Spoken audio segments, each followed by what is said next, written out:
ये शिव महापुराण की कथा तो केवल मनुष्य के लिए है, मानव की योनि के लिए। इसलिए कहा नौकरी करो, सर्विस करो, धंधा करो, बिजनेस करो, जो तुम्हें करना है सब करो, पर साथ में परिवार को चलाते चलाते शिव महापुराण की कथा, भगवान का भजन कीर्तन करते चलो। तुम्हारे पास समय नहीं रहता तो इतनी कमाई में से थोड़ा थोड़ा पैसा बचाकर दुकान में भी एक टीवी लगवा लो, और उस टीवी में कुछ मत करो, केवल 2 बजे से 5 बजे तक, जब तक शिव महापुराण की कथा है उस समय तक उसको चालू कर कर बैठ जाओ। भले तुम ग्राहकी करो, भले तुम सारा काम करो, पर एक बात याद रखना, एक शब्द भी अगर कान में चले गया तो हो सकता है कि जिंदगी संवर जाए। थोड़ा सा ले,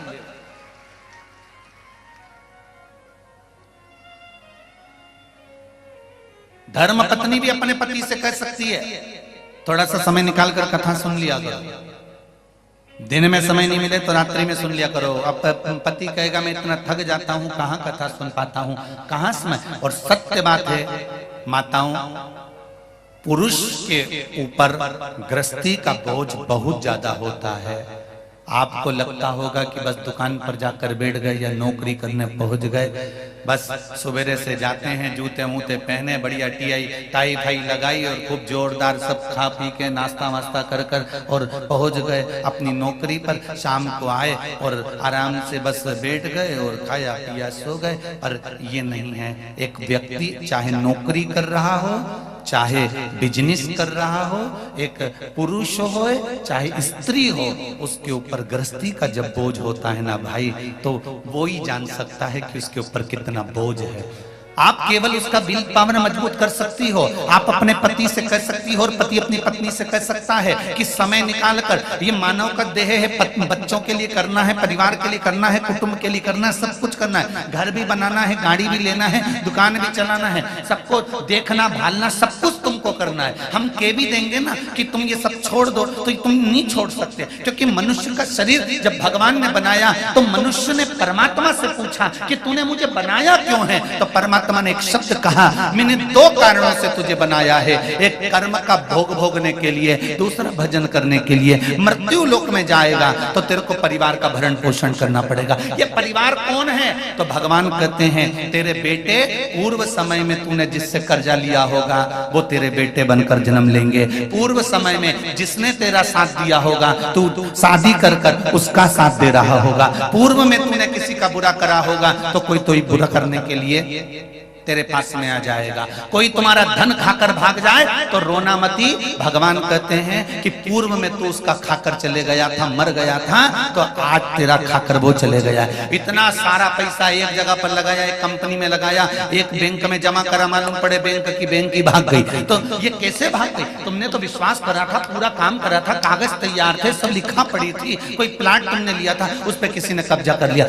जरा समझो कि ये पूर्व का है जो कर्म हमको भोगना पड़ रहा है। ये जितने पत्नी, पति, बच्चे, बेटा, बेटी, माता, पिता, भाई, बंधु, कुटुंब, कबीला, ये सब हमारे पूर्व के संबंधों के अनुसार हमको प्राप्त होते हैं। भगवान ने कहा कि मृत्यु लोक में जा रहा है, बस एक बात याद रखना, पत्नी को भी पालना है, बच्चों को भी पालना है, परिवार को भी पालना है, घर भी तुझे बनाना है, दुकान भी तुझे बनाना है, जमीन भी जोड़ना है, बंगला भी बनाना है, गाड़ी भी तुझे लाना है। पर उसके साथ में एक काम जरूर करना कि थोड़ा थोड़ा शिव का भजन करते चले जाना, तो जिंदगी संवर जाए। थोड़ा, मात्र एक चुटकी बराबर के नमक के बराबर जिंदगी में आप थोड़ा सा शिव महापुराण को ले आए।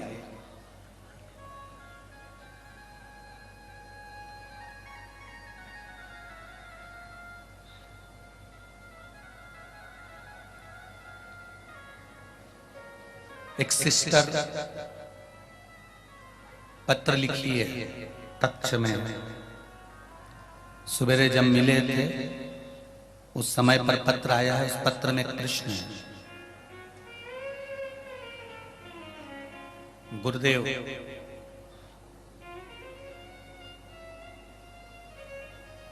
मैं हॉस्पिटल में नौकरी करती हूँ, सरकारी हॉस्पिटल में हूँ।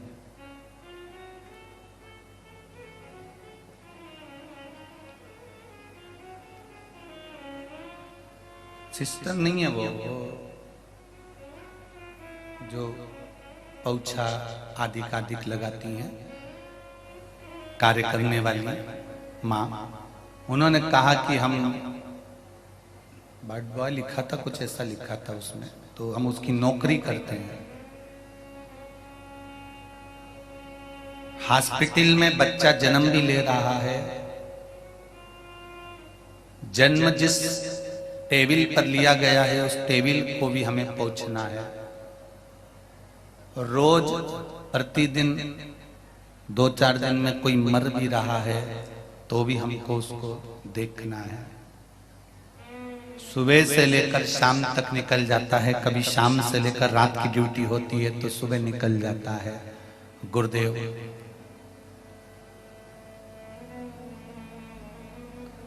उस बीच में हम मंदिर नहीं जा सकते, पर हम घट की जिभ्या से श्री शिवाय नमस्तुभ्यम जपते हैं, और 2-3 दिन में अगर समय मिल जाता है, जैसा भी नाइट की ड्यूटी होती है तो दिन में हम मंदिर चले जाते हैं, तो क्या हमारी पूजन को शिव स्वीकार करेंगे कि नहीं करेंगे? तो जिस बहन ने प्रश्न किया था उस बहन को मैं नमन कर कर कहता हूं कि तुलसीदास जी ने भी एक ही शब्द लिखा है रामचरितमानस में कि कलयुग केवल नाम आधारा। कलयुग में नाम की आधारशिला है।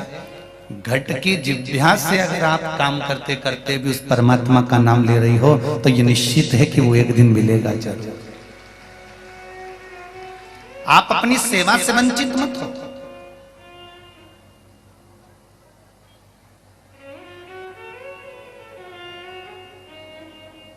आप अपनी सेवा से वंचित मत हो।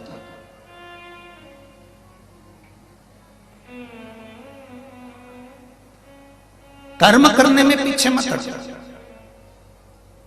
अगर आपकी सेवा की नौकरी है, जिस कर्म में आप लगे हो उसको दिल से करो। मनुष्य की देह है तो झूठ भी बोलना पड़ेगा, कपट भी करना पड़ेगा, बेईमानी भी करना पड़ेगी, छल भी करना पड़ेगा। कली काल में जन्म हुआ है, तुम सतयुग में पैदा नहीं हुए हो, और ना तुम त्रेता में ना तुम द्वापर में पैदा हुए, कलयुग में पैदा हुए हो। इसलिए घर को चलाने के लिए तुम्हें झूठ भी बोलना पड़ सकता है, बेईमानी भी करना पड़ सकती है, छल भी करना पड़ सकता है, कपट भी करना पड़ सकता है, पर ये सब कुछ तुम करो अपने परिवार को चलाने के लिए कर रहे हो, इसका ध्यान करना। पर इसके साथ एक काम जरूर करना, ये सब कुछ तुमने किया क्योंकि परिवार को चलाना था, बच्चों को पालना था, परिवार को लेकर चलना था, थोड़ा सा आगे बढ़ना था। पर उसके साथ एक काम करो कि देव अधिदेव महादेव का मंत्र जाप, ओम नमः शिवाय, नमः शिवाय या श्री शिवाय नमस्तुभ्यम, ये भी ना कर सको तो कम से कम 1 लोटा जल शंकर के मंदिर में जब चढ़ाओ तो उनसे कहकर जरूर आना कि मैं तेरे दरवाजे पर आने के काबिल नहीं हूं, क्योंकि मैं झूठ बोलता हूं, मैं छल करता हूं, मैं कपट करता हूं, मैं बेईमानी करता हूं, मैं प्रपंच करता हूं, तेरे मंदिर में आने के लायक नहीं हूं। पर मैंने सुना है बेटा जब गंदगी में गिरता है, बेटा जब नाली में गिरता है, बेटा जब कीचड़ में गिरता है, गंदे बेटे को, नाली में पड़े हुए बेटे को पड़ोसी कभी गोदी में नहीं लेता। कोई लेता है? तुम्हारे रिश्तेदार कीचड़ में गिरे हुए बच्चे को कभी गोदी में नहीं लेंगे, ना उसे गले लगाएंगे। पर कीचड़ में गिरे हुए बच्चे को अगर गोदी में लेती है और लेता है तो उसका माँ और बाप लेता है। उसी तरह हम कितने भी बुरे हैं पर तू गोदी में लेगा, ये निश्चित।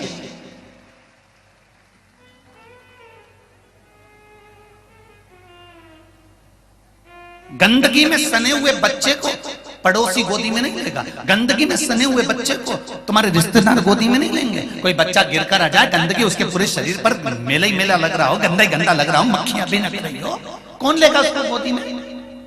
कोई नहीं। केवल एक माँ रहती है, गोदी में उठाया, लेकर चल दी, तुरंत उसका स्नान कराया, वॉशरूम में ले गई, कपड़े से पोंछा, उसके बाद भी कहती है रोना मती, मैं ले जा रही हूँ ना तुझे, चुप हो जा, बिल्कुल चुप हो जा। और माँ उसको गले से लगाकर, बाप उसको गले से लगाकर और वॉशरूम तक लेकर जाएगा, स्नान कराएगा, वापिस उसको क्लीन कर देगा, वापिस साफ कर देगा, वो बेकार कपड़े बाथरूम में पटक देगा धोने के लिए, अच्छे कपड़े बच्चे को पहना देगा, शरीर में अगर बदबू भी आ रही होगी तो थोड़ा सा पाउडर लगा देगा। उसी तरह मेरा भोलेनाथ है, जिंदगी में तुमने कपट करा, छल करा, बेईमानी करी, प्रपंच करा, सब कुछ करा, पर देव अधिदेव महादेव के मंदिर जाना मत छोड़ना, उसके दरवाजे जाना, जिससे वो बाप तुमको साफ कर सके, वो माँ तुमको क्लीन कर सके और भक्ति का पाउडर लगाकर तुम्हारे शरीर को फिर सुगंधित कर सके। उस माँ बाप का दरवाजा मत छोड़ना, उस माँ बाप का द्वार नहीं छोड़ना, परमात्मा की चौखट नहीं छोड़ना। कलयुग में आए हो, हम कह देंगे तुमको कि जिंदगी भर सत्य बोलो, तो तुम सत्य नहीं बोल पाओगे। एक बार पत्नी ने तुम्हारे पास आकर पूछ लिया कि मैं कैसी लग रही हूं, और तुमने कह दिया हरी घास में भैंस जैसी लग रही है, तुमने सत्य बोला, उसको बुरा लग जाएगा, दूसरे दिन तुम के चली जाएगी। इसलिए संसार में आने के बाद तुम्हें झूठ बोलना पड़ेगा। वो कैसी भी लगे तुम्हें हमेशा कहने लगेगा क्या जोरदार लग रही है,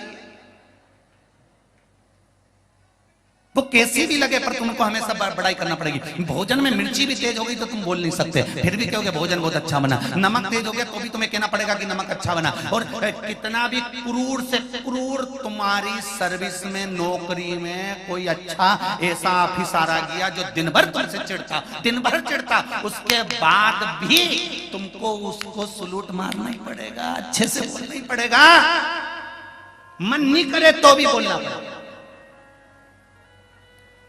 तो भी कहना पड़ेगा good morning sir, good day sir, तो भी कहना पड़ेगा यस सर।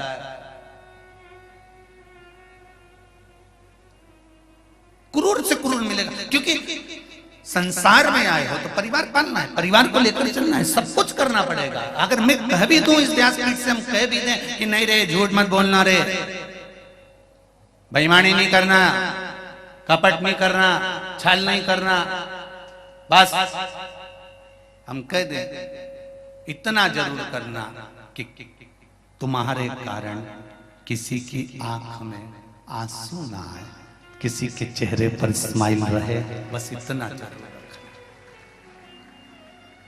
मुख पर हम कहते हैं, कई बार कहा अगरबत्ती नहीं लगा सकते, मंदिर में जाकर दिया नहीं जला सकते, तो एक काम जरूर करना कि किसी के चेहरे पर प्रसन्नता जरूर दे देना, स्माइल।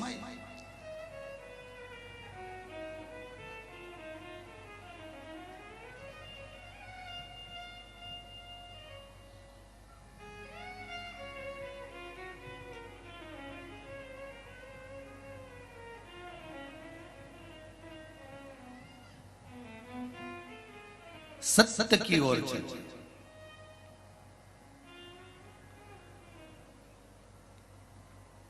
और जब सत्य की ओर चलोगे तो जीवन का सुख मिलेगा।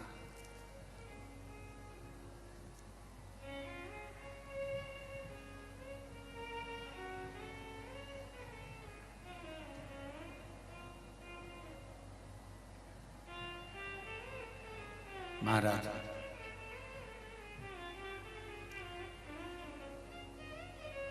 एक तेरे ही भरोसे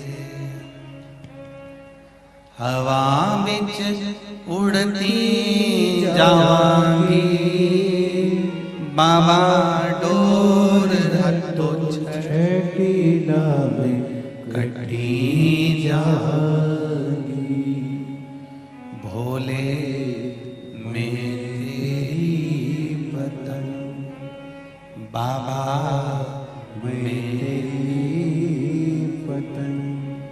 कभी कभी हो जाता है सामने कपट भी, आपको मालूम है युधिष्ठिर को धर्मराज युधिष्ठिर कहते थे। क्या कहते थे? बोलो जरा जम के बोलो। धर्मराज युधिष्ठिर कहते थे।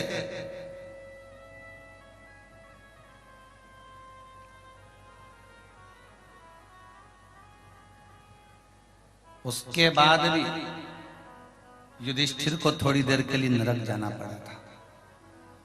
विचार करिएगा जरा, महाभारत को उठाकर पढ़िएगा।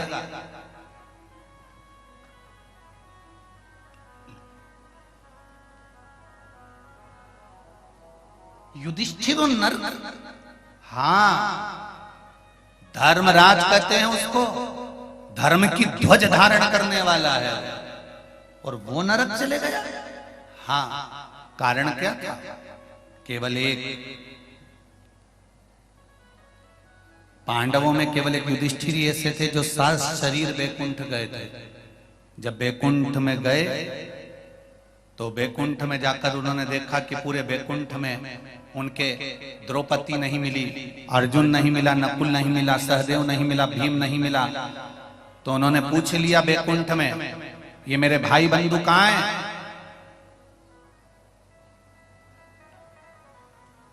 मेरे भाई बंधु कहां हैं? बैकुंठ वासियों ने कहा, हमको भी ज्ञात नहीं है, परमात्मा को मालूम है, मैं उनको ढूंढने जाऊंगा। और युधिष्ठिर उनको ढूंढने के लिए गया। जब युधिष्ठिर ढूंढने के लिए गए तो दूसरे रास्ते पर चले गए। दूसरे रास्ते से गए तो वहां पर इतना गंदगी थी, इतनी गंदगी थी, इतनी गंदगी थी, जहां देखो रक्त, पीप, मांस सब पड़ा हुआ था। बहुत तेज तेज लोग चिल्ला रहे थे, तपन हो रही थी। युधिष्ठिर उसमें प्रवेश कर गया, उस रास्ते पर, उस रोड पर, उस मार्ग पर।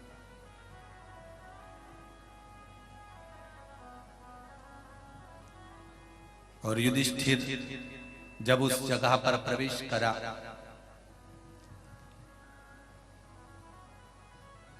युधिष्ठिर जब उस जगह पर पहुंचे तब वहां पर जितने लोग खड़े थे कारागार में, वो सब आवाज लगाने लगे, भैया मत जाओ, वापिस मत जाओ, आप वापिस मत जाओ। युधिष्ठिर ने पूछा, ये कौन लोग हैं? तो कहा, ये नरक भोगने वाले हैं। अच्छा, आप वापिस मत जाओ।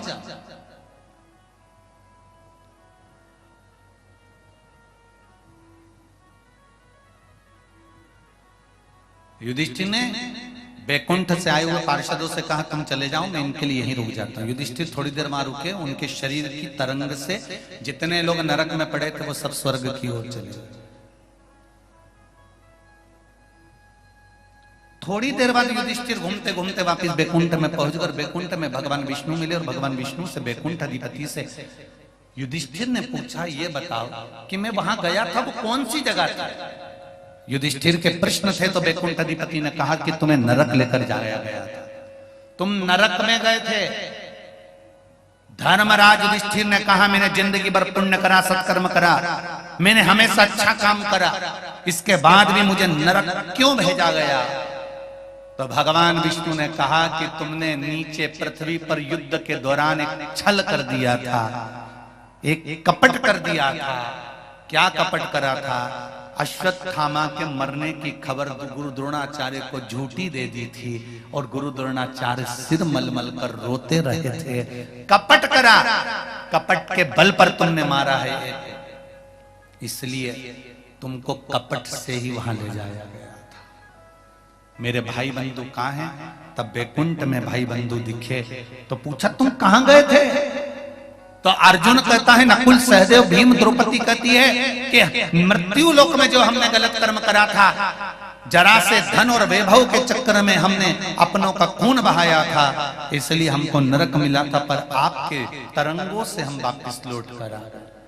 महाराज, संसार में आए हो तो अपनी भगवान विष्णु के एक शब्द को याद रखना कि भगवान नारायण से युधिष्ठिर ने कहा कि मुझे नरक भोगना पड़ा है जरा से कर्म के लिए। हाँ,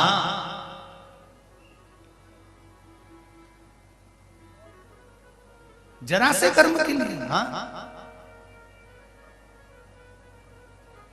भीष्म पितामह ने भी तो कुछ कर्म बेकार करे होंगे, उनको नरक नहीं मिला है क्या? भगवान नारायण ने कहा, सुनो युधिष्ठिर, भीष्म पितामह दिन में जो युद्ध करते थे वो रात में जाकर भगवान कृष्ण से कह देते थे कि आज मैंने युद्ध में इतनों को मारा है और उनके प्राण चले गए मेरे कारण। अपने मन की बात वो कृष्ण से कहते थे। जब अपने मन का उद्गार, अपने भीतर का गलत काम हम परमात्मा के सामने कह देते हैं तो परमात्मा उसको स्वीकार कर कर वहीं की वहीं समाप्त कर देता है। वहीं की वहीं। फाइल जब तक तुम्हारे ऑफिस में है, फाइल तुम्हारे पहचान वाले के ऑफिस में है, तब तक तुम कुछ भी मिटवा सकते हो, लिखवा सकते हो, पर फाइल दूसरी जगह पहुंच गई तो न मिटेगा न लिखेगा। उसी तरह शिव महापुराण की कथा कहती है, आपने कपट करा, आपने बेईमानी करी, आपने छल करा, आपने झूठ बोला, आपने प्रपंच करा, सब गलत काम आपने करे। मृत्यु लोक में आने के बाद आपने सारे गलत काम करे। गलत काम करने का प्रायश्चित एक है, प्रतिदिन शंकर के मंदिर में जाकर एक लोटा जल चढ़ाकर, एक बेलपत्र चढ़ाकर, शिव के मंदिर में नंदी के पास बैठकर शंकर भगवान से अपने किए हुए पाप को मन की मन भगवान से कह देना कि मैंने आज ऐसा कर्म कर दिया, मैंने किसी का दिल दुखा दिया होगा, मैंने ये कर दिया होगा, बाबा आप संभाल लेना। अपनी फाइल की बात भगवान तक कहो तो थोड़ा सा अपने हृदय की बात शिव से कहो तो। जब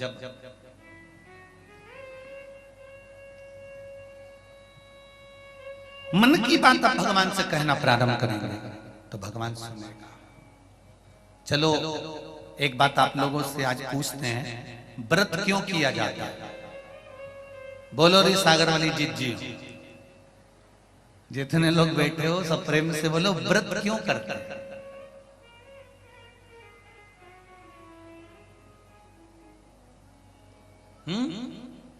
बोल दो जल्दी से, व्रत क्यों करते हैं? क्यों एकादशी आती है?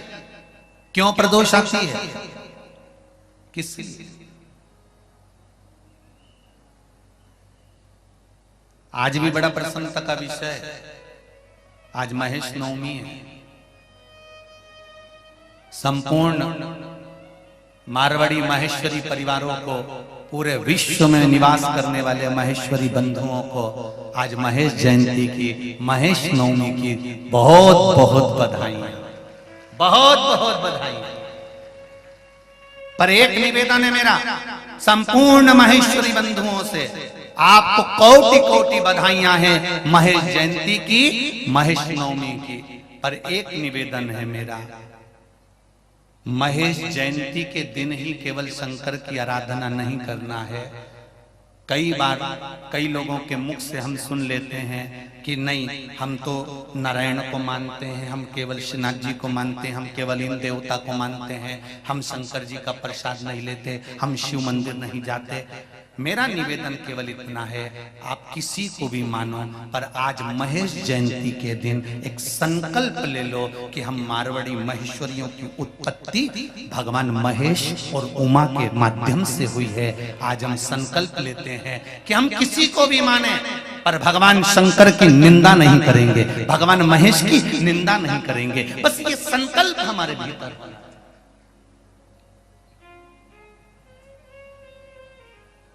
कोटि कोटि बधाइयां संपूर्ण विश्व में निवास करने वाले महेश्वरी बंधुओं को आज महेश नवमी की, महेश जयंती की बहुत बहुत बधाई।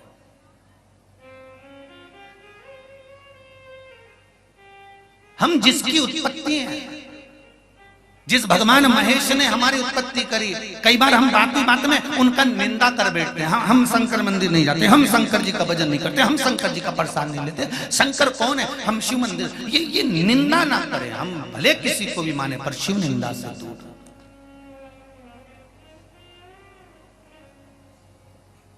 भगवान महेश की संतान है, माता पिता हैं आपके, उनकी निंदा ना हो, और ना निंदा सुनना ना निंदा करना। बहुत बहुत बधाइयां हैं महेश जयंती की, महेश नवमी की संपूर्ण विश्व को।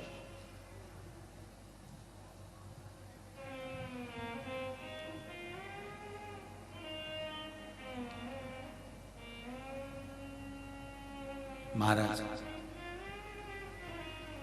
शिव मंदिर में जाकर अपने दिल की बात कहना प्रारंभ कर दीजिए।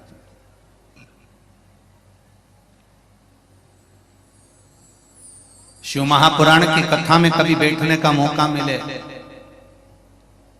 कभी जितने लोग आस्था पर सुन रहे हैं और जितने लोग फेसबुक पर सुन रहे हैं, कभी जिंदगी में शिव महापुराण की कथा के पंडाल में बैठने का मौका मिले तो कथा सुनते सुनते जब श्री शिवाय नमस्तुभ्यम का जाप आया, उसके तुरंत बाद बाबा से अपने दिल की बात कहने का प्रयास करना।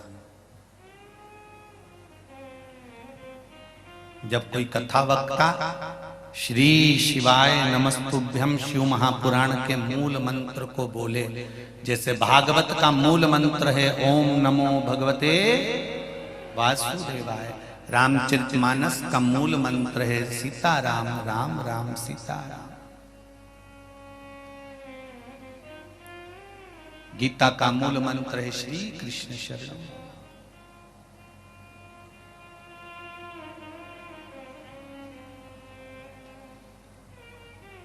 विष्णु पुराण का मूल मंत्र है श्री नारायण। शिव महापुराण की कथा में कभी बैठने का मौका मिले तो अपने हृदय की बात, जब श्री शिवाय नमस्तुभ्यम का जाप शिव महापुराण का मूल मंत्र आए, उस समय पर बाबा से कुछ क्षण बैठकर अपने हृदय की बात एक सेकंड के लिए, एक क्षण के लिए उससे कह देना। बोल। कल एक कथा में बात कही थी, बुरे व्यक्ति को बुरा नहीं कहना, बुरे व्यक्ति को कभी बुरा नहीं करना। रावण के पास में विभीषण रहता था और विभीषण को लात मार दी थी रावण ने, और विभीषण को लात मारा, विभीषण उठा, भैया को प्रणाम करा, भैया बहुत बहुत धन्यवाद, आपने मेरी परवरिश करी, मेरा ध्यान रखा, अब मैं आपको नमन कर कर यहां से जा रहा हूं। विभीषण चाहता तो विभीषण को लात मारी थी, भाई था, कह सकता था दो शब्द अपने भाई लंकाधिपति रावण को, कुछ भी बोल सकता था, पर विभीषण ने कोई शब्द नहीं करा, कोई शब्द नहीं बोला, उल्टा प्रणाम करा। प्रणाम कर कर विभीषण वहां से उठकर दूरी बनाकर चले गया। शिव महापुराण की कथा कहती है, कोई आपको अपशब्द कहता है, ताने देता है, गाली देता है, आड़ा टेढ़ा बोलता है, उसको पलट कर अपशब्द नहीं कहना है, बस एक काम विभीषण जैसा करना। विभीषण ने रावण से दूरी बना ली थी, कहीं दूर चले गया था, आप भी उससे मिलो पर व्यवहार की दूरी बना लीजिए कि अब हमको इससे ज्यादा व्यवहार नहीं रखना। शब्द के तीर।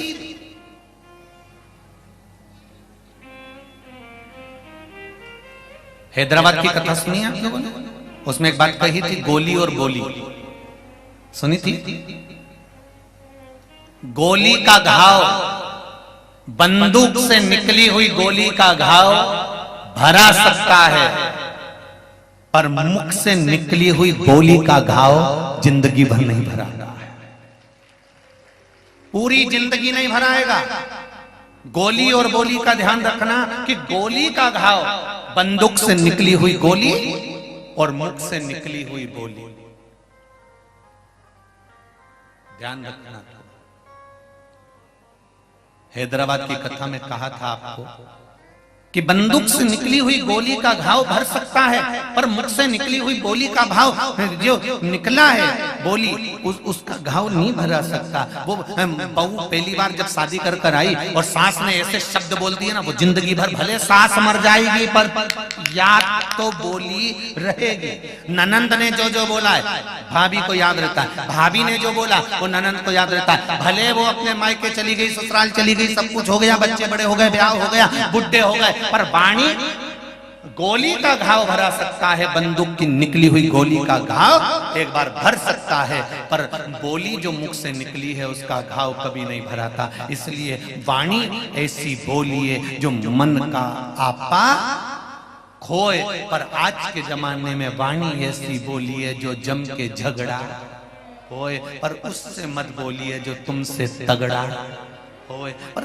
बोली पर ध्यान रखिए, गोली का घाव भर सकता है पर बोली का घाव कभी नहीं भरा सकता महाराज। बोली का घाव,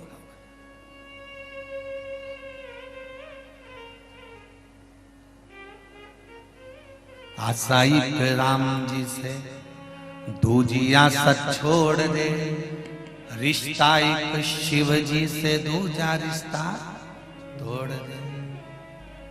आस किससे लगाना? परमात्मा से। संसार के लोगों से आस लगाओगे और वह आस जब टूटती है तो दिल रोता है। सरल भाषा में समझ लो जरा अच्छे से। गुलदस्ता लेकर आए, इतना बड़ा तो तुम गुलदस्ता लाते हो ना, पन्नी लपटा हुआ, देखा है? अरे बोलो तो जम के, देखा है ना? कितने का आता है? 100 रुपए का, 125 रुपए का, 150 रुपए का गुलदस्ता लेकर आए। 100 रुपए का, 150 रुपए का, 200 रुपए का।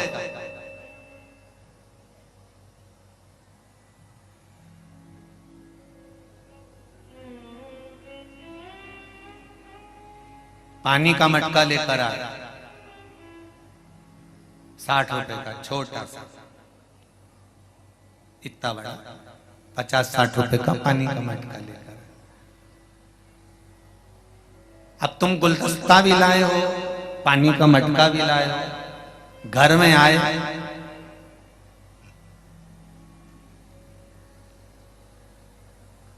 और घर में आने पर पानी का मटका रखा और वो मटका फूट गया, तुम्हें दुख होगा कि नहीं होगा? बोलो जम के जरा।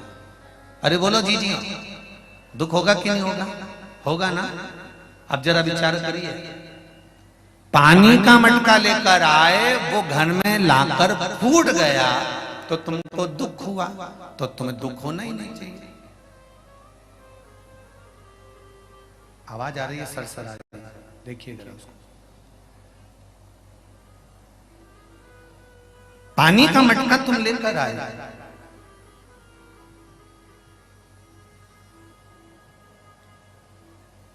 और वो पानी का मटका जो तुम लेकर आए हो, वो पानी का मटका, अब ठीक है,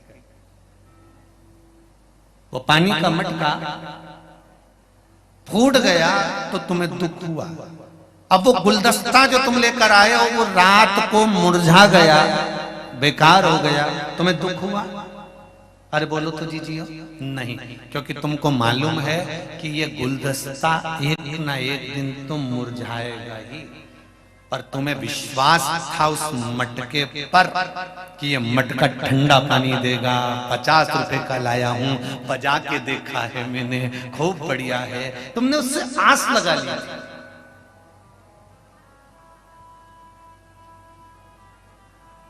उस मटके से तुमने आस लगा ली थी।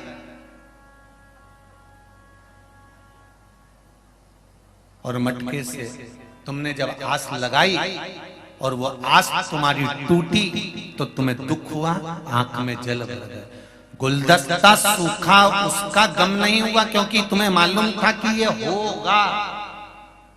तो उसी तरह हमें अपना जो व्यवहार बनाना है वो इस तरह का बनाना है कि संसार के लोगों से अगर आस लगाओगे तो एक ना एक दिन वो आस टूटेगी जरूर, और टूटेगी तो तुम्हारी आंख में आंसू आएगा। तुम तो एक काम करो, गुलदस्ते जैसा संसार समझो कि एक ना एक दिन ये तो हमको परेशान करेंगे ही, ये तो दुख देगा ही, ये तकलीफ देगा ही, तो ये एक दिन सुख नहीं है। तो इसलिए उसको ये विचार कर चलना कि हमको आस नहीं लगाना।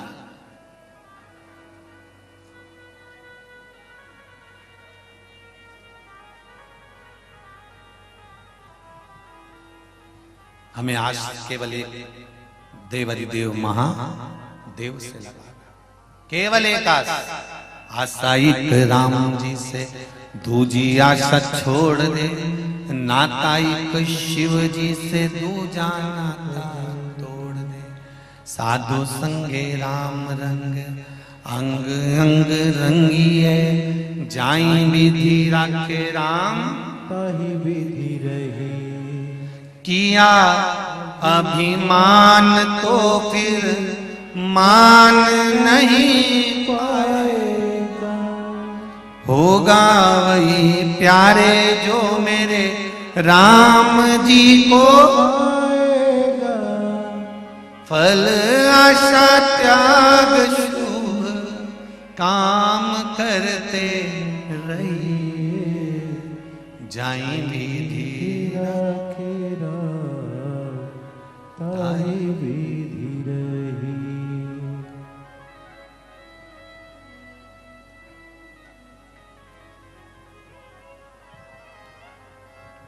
जिस हिसाब से भगवान का उस हिसाब से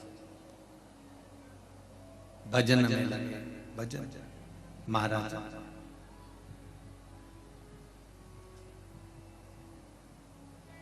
सबसे बड़ा दान कौन सा होता है? बोलो री जी। सबसे बड़ा दान कन्यादान।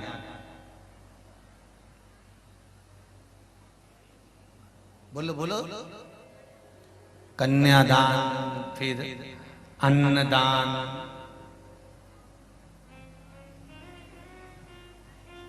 जलदान, फिर रक्तदान। इन सारे दान से भी बड़ा एक दान और होता है जो आज कलयुग में बहुत जरूरी है। अपने रिश्तेदार और परिवार को समय का दान। थोड़ा समय देना प्रारंभ करिए। बाप बेटे को समय नहीं देगा, बाप अगर बेटे से दी बनाकर रहेगा तो बेटा जब बड़ा हो जाएगा, तुम्हारी अवस्था डल जाएगी, तो बेटा क्या तुम्हें समय देगा? ईमानदारी से बोलो जरा। नहीं। एक पिता को क्या चाहिए? घर पर आए तो बच्चों से अच्छे से व्यवहार करे, अपने पुत्रों से अपनी पुत्रियों को बिठाकर बात करे। बेटा क्या बात है? क्या हो गया बाबू? क्या है? पढ़ाई कैसी चल रही है? आओ इधर बैठो मेरे पास। कभी अपने बच्चों के पास बैठकर खिलखिलाकर हंसने का प्रयास करना, कभी अपने बच्चों के पास बैठकर दिल से उनसे बात करने का प्रयास करना, कभी अपने पुत्रों के पास में पुत्रियों के पास बैठकर उनसे दिल की बात निकालने का प्रयास करना, कभी उनके मन की बात निकालने का प्रयास करो और अपने मन की बात अपने बच्चों को बताने का प्रयास करो। क्यों? अगर आज आप अपने पुत्र और पुत्रियों को समय नहीं दोगे तो जब तुम्हारा बुढ़ापा आएगा तुम्हारी औलाद तुमको समय देने वाली नहीं है। क्योंकि ये हाथ दो, ये हाथ लो, ये संसार की रीति है। आप थोड़ा सा समय अपने परिवार को, अपने कुटुंब को, अपने कबीले को, अपने रिश्तों को, अपने नातों को थोड़ा देना चालू करिए तो वो भी आपको समय देना चालू करेंगे। सब दान करो पर थोड़ा समय का भी दान करिए। माना आपके पास में समय नहीं है, आप दिन भर दुकान पर बैठते हो, नौकरी पर रहते हो, सर्विस पर रहते हो, दिन भर ड्यूटी रहती है, सब कुछ रहता है, पर एक समय सुबह जल्दी उठ जाओ, बच्चों को उठाकर उनके साथ थोड़ी बैठकर बात करो, थोड़ा शाम के टाइम पर बैठ के उनसे बात करो, थोड़ा सा समय दीजिए। आज के समय में कलिकाल में ना पत्नी पति से कोई बात कर पाती है, ना पति पत्नी से बात कर पाता है। क्यों? दिन भर तो व्हाट्सएप चलता रहता है। रात्रि को थोड़ी देर सोने का समय हुआ तो व्हाट्सएप, उठे तो व्हाट्सएप, चालू करा तो व्हाट्सएप, समय निकल गया, पति चले गए दुकान बिजनेस पर। थोड़ा सा समय देना प्रारंभ कर लीजिए तो जिंदगी की बहुत सारी समस्याएं घर में ही समाप्त हो जाएगी, बाहर तक नहीं जाएंगी। उस समस्या का समाधान समय।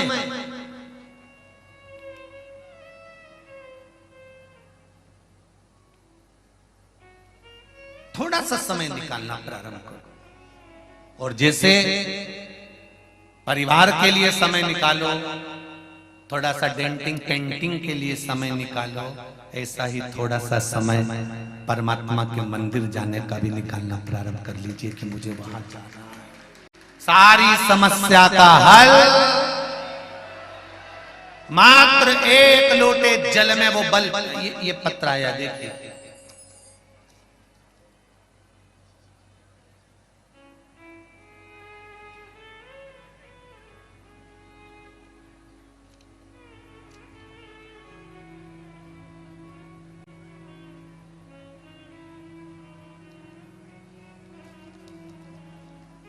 भारती पटेल, मैं सागर के राजीव नगर वार्ड से आई हूं। कहीं बैठी हैं भारती जी?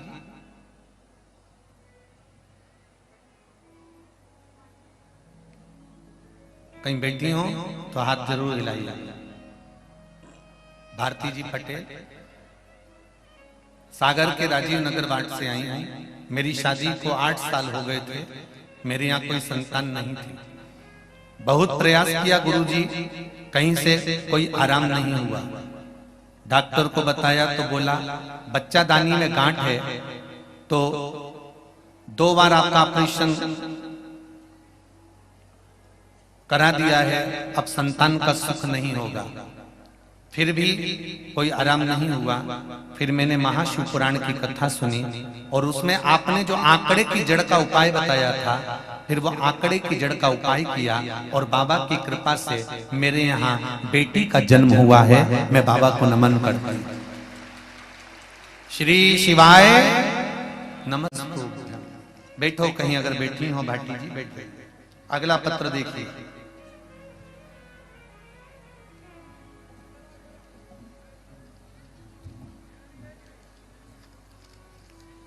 सारे पत्र बहुत सुंदर सुंदर हैं महाराज।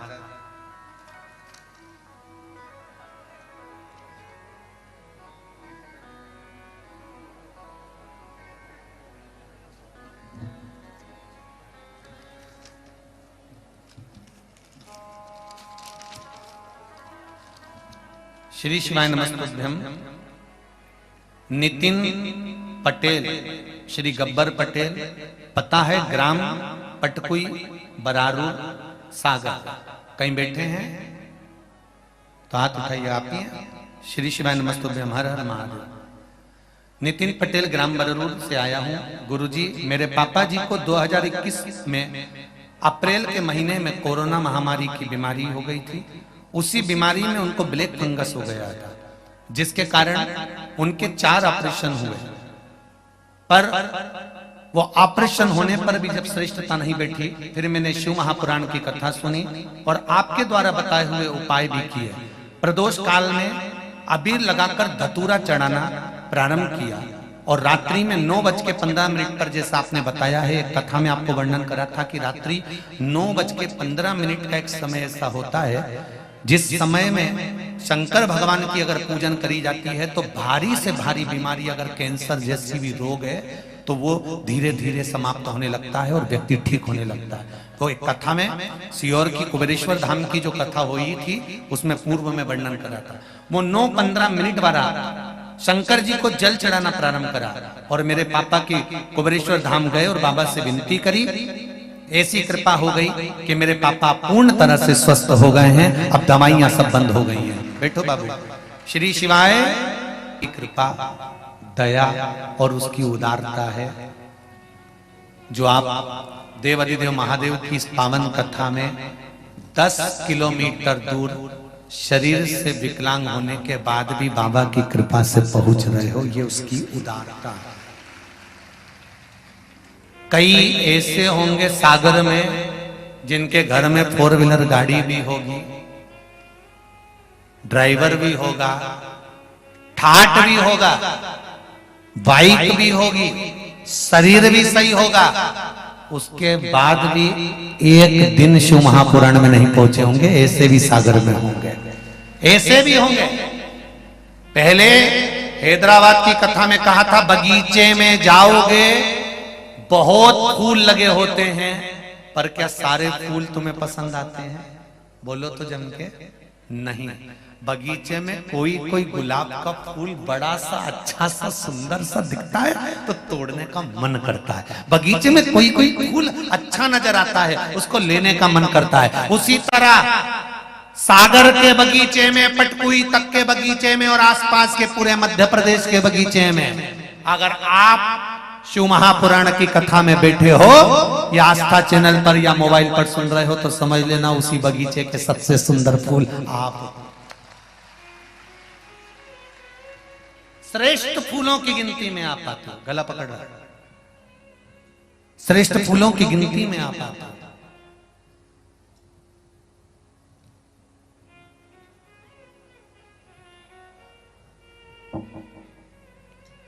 शिव मंदिर जितना जा सकते हो, अगर शरीर से बने तो जाइए, 2 क्षण उसके पास जरूर जाओ। नहीं बने, जल का पात्र लेकर नहीं जाते, बनता तो घर में शिवलिंग है उस पर चढ़ा लो। दिया लगाने जाते हो, बन जाता है तो ठीक, नहीं तो उस शंकर का स्मरण कर कर घर में भी दिया लगाओगे तो मेरा बाबा स्वीकार करेगा। अगर शरीर में कष्ट है तो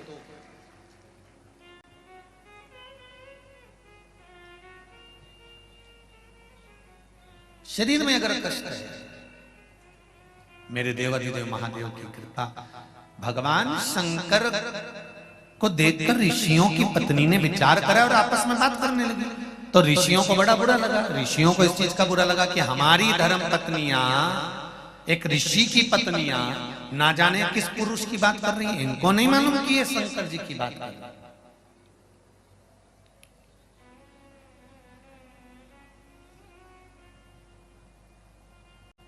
कई बार किसी का यदि बार बार नाम का स्मरण होता है तो किसी व्यक्ति के हृदय में थोड़ी सी ईर्ष्या जाग जाती है। ऋषियों के मन में आया कि हमारी धर्म पत्नियां और दूसरों का गुणगान कर रही हैं। ये गुणगान कर किस कर रही हैं? ऋषि पत्नियां किसको रिझा रही हैं? किसका वर्णन कर रही हैं? इनको भान नहीं हुआ कौन था ऐसा। ऋषि पत्नियों से पूछा ऋषियों ने कि तुम किसका गुणगान कर रही हो? तो ऋषि पत्नी बोली कोई पुरुष है, नग्न अवस्था में बैठा हुआ है, तन पर कोई वस्त्र नहीं है, पर उसके चेहरे पर तेज बहुत है, उसके मुख पर भगवान का भजन बहुत है, उसके मुख पर कीर्तन बहुत है। क्रोध आ गया ऋषियों ने विचार करा, एक काम करते हैं, जो भी व्यक्ति वन में डोल रहा है नग्न अवस्था में, एक काम करते हैं, इसको किसी खड्डे में पटक देते हैं। एक खड्डा खुदवाया मार्ग में। ऋषियों ने जिस मार्ग से भोलेनाथ जी जाने वाले थे, इनको मालूम नहीं कि भोलेनाथ जी है तो समझ रहे संसार का साधारण सा मनुष्य है। जिस मार्ग से शिव जी जाने वाले थे उस मार्ग में एक बड़ा सारा खड्डा खुदवाया।